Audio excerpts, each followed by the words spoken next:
A veste, kako vem, da živim nazaj na Gorenjskem? Tako da zdaj, ko imam okno odprt, toliko smrdi po gnojenci. Hvala Bogu, farmers, you do you, ampak vem, da sem doma. V glavnem, video o Daksi, najbolj zakletmu otoku Mediterana oziroma otoku duhov, ki je čist blizu Dubrovnika, sem naredila TikTok in vam je bil toliko všeč. Toliko je doba enih ogledal, da sem rekla, zakaj ne bom naredila še boljši video, pa za na YouTube, pa ne vsi video, ne samo oni, ki imajo TikTok.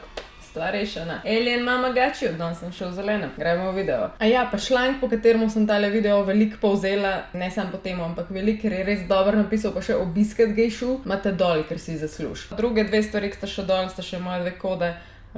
Ta pa ta. Porabite, če me hočete kaj podpreti. Nihče zdaj ne živi na Daksi, na otoku, kjer tej verjetnosti straši, ima obupno zgodovino. Jaz sem zadnjič škole čilirala in gledala na Goli otok, ker vem, da so se grozne stvari dogajale, ampak mislim, da je Daksa, ne bom rekla hujiš, teh stvari se ne da meriti, ampak boste kmalu slišali. Ta majčken otoček v obliki črke J leži dobesedno samo 1,5 navtične milje proč od Dubrovnika, torej ja, od Dubrovnika lahko vidite Dakso. V bistvu je to nek tak gost temneci presek se dviga iz morja in domačini v njemu pač nočejo govoriti. Oktobra 2013 je bil ta otok na prodaj za 2 milijona evrov in mislim, da to cifro jaz povem tudi v TikToku, ampak potem so to cifro spustili, ker ga noben noče kupati na 1,7 milijona evrov in potem končno, ne, še vedno se ni kupil, še vedno ga nihče noče imeti, ampak cena za to krasno zemljo je bizarno majhna, ampak boste kmalu razumeli, zakaj. Treba razumeti, da je to 12 hektarjev velika površina in da je Dubrovnik absolutno nasičen otok z turisti, tisoči na dan in da ljudje skozi bolj čolne uporabljajo in imajo izpite in se vozijo po teh otočkih, ampak ne, Daksa je še vedno prazna, mrtva in žive duše ni gor. Daksa je pač za domačine kraj, na katerega bi najrajš pozabili. To je ta človek fulov rekel, najraj bi pozabili na ga, ker leta 1944 se je gor zgodil masakr. Tako da tam se zdaj spotakne kakšen ribič s potoma, ki zaide tja, pa kdo, ki si upa s svojim lastnim čolnom. Morate razumeti, da tja ne vozijo niti te lokalne turističke agencije, ki skozi prodajajo čolne, pač tja nočijo, do tam ni poti. Vse te črtkaste poti, ki jih prodajajo do drugih otokov, se vedno Daksi izognejo. In ta človek, ki je šel raziskovati, je tudi rekel, meni je šlo to toliko na živce, da sem tudi videl slike od Dakse, ne od dejansko iz otoka, ampak vedno samo daleč, take meglene packaste, tako kaj ta tle, pravno šiti in zato je tudi hodil na otok, da ne samo da pove zgodovino, ampak da jo poslika. Logično je tudi, da če je otok zapuščen, obviously ga nihče verjetno ne čuva, torej ni jih prepovedano tja iti. In ta človek fulano razlaga, kako je hodil po Dubrovniku in iskal nekoga, ki bi jih pelal na ta otok in dva sta mu najprej rekla ne in en mu še rekel,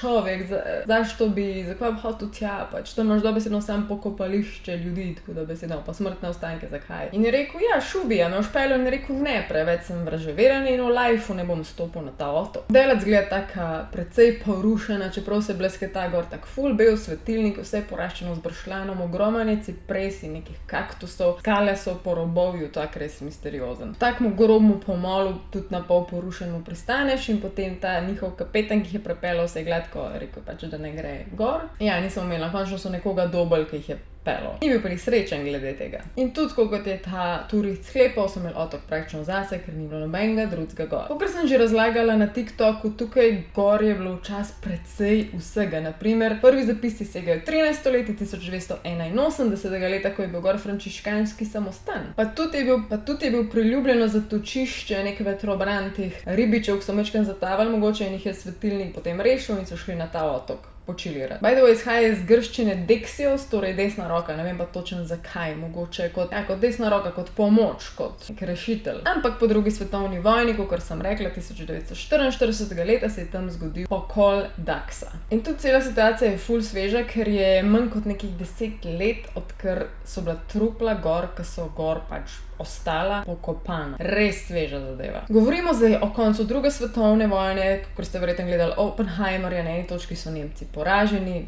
na tej točki so Nemci poraženi in končno so pač partizani in Josip Broz Tito so bličovali dežele v tem primeru in so se odločili maščevati nacistom oziroma vsem pomočnikom tem nacistom. Dob si mislil, je bilo tukaj v Dubrovniku ogromno in to ne pač samo kar eni skriti, ampak tako res pomembneži, ala sta župan Niko Koprivica in pa duhovnik Petar Perica. To se je zgodilo 18. oktobra 1944 in začeli so brisati zadnje sledi fašizma na Hrvaškem. Aretirali so jih takrat več kot 300 osumljenih in od tega so jih 53 uradno odpeljali na otok Daxo usmrtiti. Šlo se, da je to uradna cifra, ampak dejansko se še danes pojavljajo ljudje, ki rečejo, da jih je bilo tudi po 2-krat, 3-krat toliko. Jaz bom reči tih, ker pojma nimam. Ko so jih odpeljali na otok Daxo, so jih tam usmrtili in trupel niso pokopali in vse skupaj so imenovali kot nek glas ljudstva, kako se že reče, v imenu ljudstva Jugoslavije. Torej niso dobili dejanskega sojenja, kar pomeni pač, spet, jaz nisem bila tam in ne morem biti pametna, ker marsikdo si marsikaj slabega zaslužil, ampak če nimaš dejanskega sojenja, lahko samo ena špekulacija pride v in si ubit, pa mogoče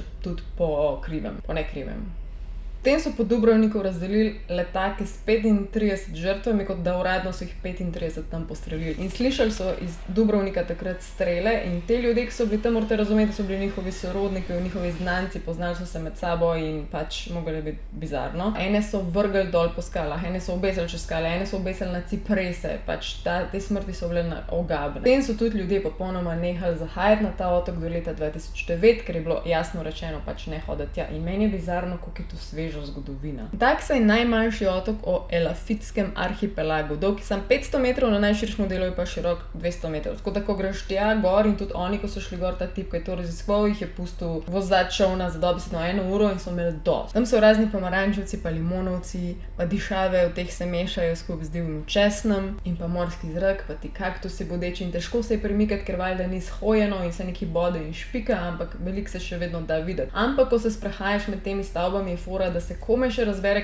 katera je bila katera. Slišal, da je bilo itak ogromno stvari gor in celo neko romarsko središče in ful se tam dogajalo, ampak pod ostanku komaj še zveš, kaj je bilo kaj je bila vila, kaj je bila cerkev. Tudi svetilnik iz 19. stoletja je bolj še ostala neka lupina, čeprav na delac gleda dober. On tako dobro razlaga, da ko se je sprehajal po tem otoku, pač ga je bilo strah, ker ni vedel še vedno, až so vse preiskali, ali bo preslej stopil na ene kosti ali pa na ene ostanke. In tudi potem, ko so njegovi kolegi končno ga dohteli in so naprej šli, mu je legal, ker dejansko je bilo straha, ne? Meni ne bi bilo tudi. Haja se gor tudi tak spomenik spominski križ in razni te nagrobniki, ki so spomin tem padlim usmrčenim žrtvam. On je tukaj tudi ful dobro opazil na raznih kamnih okolici, take razne praske, ker naravno bi težko nastale in je potem ugibal, da če so jih dejansko tudi tam na uno mesto usmrtili, so bile to lukne oziroma ostanki strelnih kugel. Uradno so našli ostanke 53 odraslih moških, kosti pa so bile zbrane potem na 2 lokacijah na otoku. Odkrili so tudi krogalce skupaj s križi, rožnimi venci in pa koravdami, kar je pač nakazoval, da je bilo med žrtvami vsaj nekaj tudi katoliških duhovnikov. Z analizo DNK, potem sem rekla 2009, ko so se končno posvetili temu otoku, so jih znali analizirati 18, preostali so dobesedno vprašaj, kdo so bili, kaj so bili. Storilcev dejansko niso nikoli odkrili in jih pač,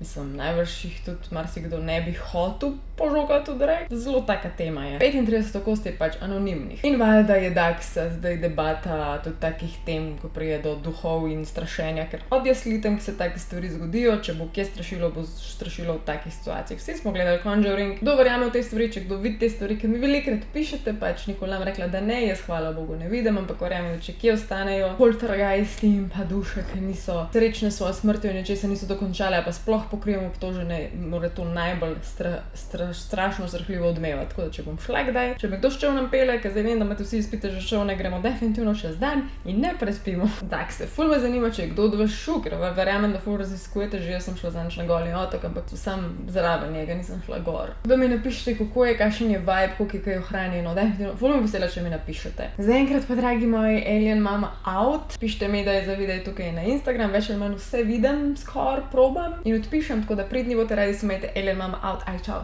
Bye.